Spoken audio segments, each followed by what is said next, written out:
Good morning, buenos dias, bonjour, sin ciao, ni hao, what's up? Okay, so quick summary recap of chapter 4. The narrator leaves the garden on her way to go shopping, and she makes eyes with Nick. Nick is a guardian who's washing the car, the black car. So then we find out she's walking in a buddy system, so the two handmaids are paired. We have our so far nameless narrator and of Glen, and they walk down the street together to the grocery store called Milk and Honey, so a reference to the biblical promised land. And in Milk and Honey, they see another handmaid who's fully pregnant and making everyone in the store jealous, and they even think she's maybe showing off a bit. And we find out that this pregnant handmaid's name was once Janine. So as they pass beneath gun turrets manned by soldiers with machine guns, and Glen tells our narrator about the war and the rebels and how they're hiding out and being smoked out of the hills, the two women come to a checkpoint. And at the checkpoint, they have to show their identification, and their ID is scanned by some sort of computer CompuCheck system.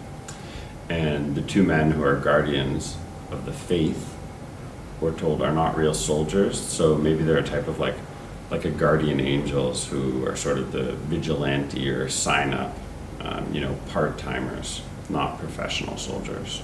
So then at the end of the chapter, after first making eyes with Nick, our narrator now makes eyes with one of the two guardians of the faith, and he's young and she makes him blush. So there's an obvious indiscretion or slight breaking of the rules here.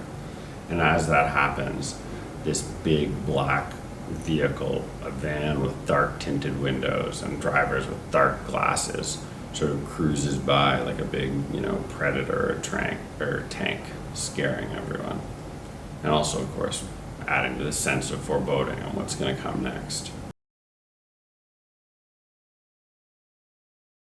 So there's a lot of real innuendo, sort of body touching stuff with the car wash. So we're told the car is long and black and sleek, and black itself is supposed to be both prestigious but also the color of death.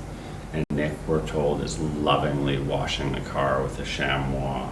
And this reminds the narrator of some things never change, i.e. the stereotype that all men love cars, or this American idea of men loving cars. Meet Nick. The Nick character could be a reference to Hemingway's narrator Nick, also a reference to a Nick like a cut. Old Nick was a name for the devil, sort of a nickname, if you will, for the devil himself. We find out Nick he's casual, so maybe he's a rat or a misfit. He puts our narrator immediately on edge. There's a sexual tension there.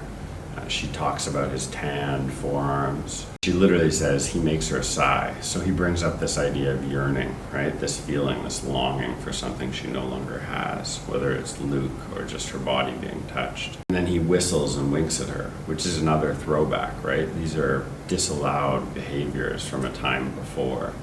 So he's either signaling to her that he would also like to return to this time, and he too is yearning or nostalgic for the past, or he's an eye.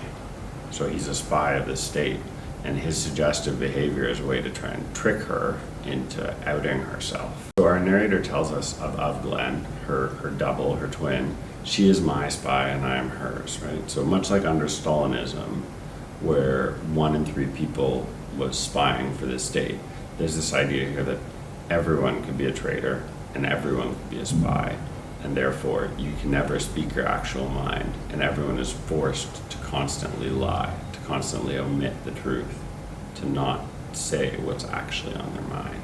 Let's look at our first direct reference here to Orwell, or at least to Animal Farm. So we're told of Glen. She takes short little steps like a trained pig walking on its hind legs. And this is a really direct reference of the handmaids both as being like livestock, but also as this being a world like the end of Animal Farm, the famous parody of the Russian Revolution, when at the end the pigs become humans and the pigs do walk on their hind legs. So this Guardians of the Faith, the two guys who are sort of volunteers and are checking the identification at the barrier checkpoint of the two handmaids, could be a reference to the guardian angels, which were in the 1980s when there was a high level of crime, both violent crime and petty crime in New York City. On the subway, there was a group of vigilante sort of neighborhood watch, or if you ask other people, they were a gang, maybe something equivalent to today's Proud Boys, and they had bright red outfits, wore bomber jackets with a winged insignia on it, had this idea of pride in keeping the streets safe, but of course they publicly were willing to use violence. So I think the guardians of the faith might be a reference to the guardian angels. And we're told that they shot a Martha on this spot right here, and then there's some irony, because Cora says, oh, they were just doing their job, they're keeping us safe. But of course, their job is to protect, not to shoot these people. And they're not keeping them safe if they're killing them, right? If they killed Rita, they've done the exact opposite. So it's a perfect example of irony from Atwood. Let's get into some of the vocabulary. Prestige. Prestige, like the color black of the car, means something deserving respect, admiration, something of high quality. It's prestigious. But a prestige can also be a magic trick. So the prestige of the magic trick is the big reveal. So we're told Nick's face is whimsical. So what does that mean? It means sort of like playful. His hat's at a jaunty angle, so a silly or offbeat manner. And it's creating this idea that Nick is sort of a rule breaker. He's a little bit fun, in this orthodox world where everything's prescribed and religious and controlled. Here's this guy who's having a little bit of fun. He's also smoking, so we know he's a rule breaker or rule bender as well, who has access to this black market. Undulate, the path undulates. That means a up and down motion or a smooth like this, like an EKG, and it comes from a wave. So I think this also refers to maybe life, right? Atwood's telling us the undulating patterns of life where they go up and down, conservative and liberal. Wheedling, and that means to sort of coax or to convince through flattery. It originally comes from a German word for tall or fanning.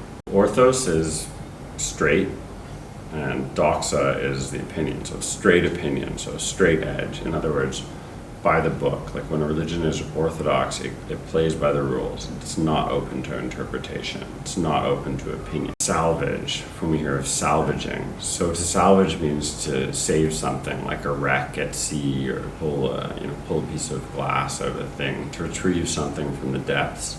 And of course, in this sense, it can also mean to save a soul, to bring someone up from the bottom or from rock bottom up to a higher plane or a light. So you've salvaged their soul, you've saved their soul.